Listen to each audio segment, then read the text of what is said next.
భారతదేశంలోని ఉన్నకోటి అనే ప్రాచీన క్షేత్రం ఎన్నో రహస్యాలను తనలో దాచుకుంది.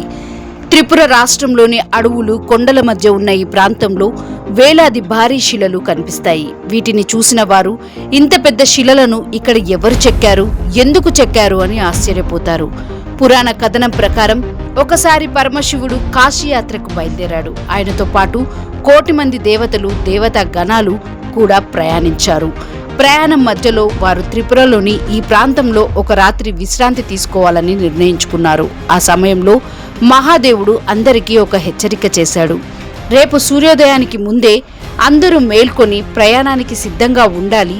ఆలస్యమైతే తీవ్రమైన పరిణామాలు ఎదుర్కోవాల్సి వస్తుంది అని హెచ్చరించాడు.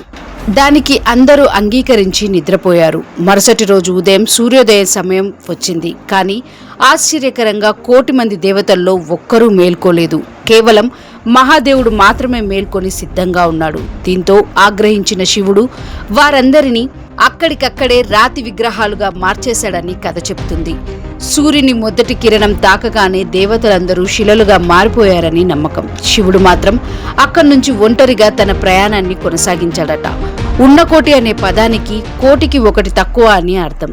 అంటే 1,000,000 మంది దేవతలు ఉండగా శివుడు ఒక్కరే మిగిలి వెళ్లిపోయాడు. అందువల్ల అక్కడ రాతిగా మారిన వారిని 1,000,000కి 1 తక్కువ అని భావించి ఆ ప్రాంతానికి ఉన్నకోటి అనే పేరు వచ్చిందని స్థానికులు చెబుతారు. చరిత్రకారుల అభిప్రాయం ప్రకారం ఉన్నకోటిలోని శిల్పాలు 7 నుంచి 9వ శతాబ్దానికి మధ్య కాలంలో చెక్కబడి ఉండవచ్చని, ఇక్కడ కనిపించే భారీ శివమూర్తులు, గణేశ విగ్రహాలు, ఇతర దేవతల శిల్పాలు ఆ కాలపు కళా వైభవానికి నిదర్శనంగా భావిస్తారు.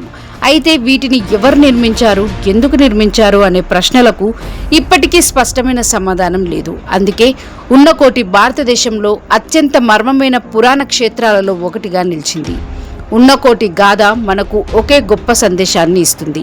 అవకాశం వచ్చినప్పుడు మేల్కొని ముందడుగు వేయాలి. ఆలస్యం చేస్తే అవకాశం శాశ్వతంగా కోల్పోవచ్చు. అందుకే స్థానికులు ఇప్పటికీ ఈ కథను భక్తితో చెప్తుంటారు. ఒకే రాత్రిలో 1,000,000 మంది దేవతలు నిజంగానే రాతిగా మారారా, లేక ఇవన్నీ ఒక అద్భుత నాగరికత సృష్టించిన శిల్పాల? ఉన్నకోటి రహస్యం ఇప్పటికీ చరిత్రకు, పురాణాలకు సవాలుగా మిగిలిపోయింది.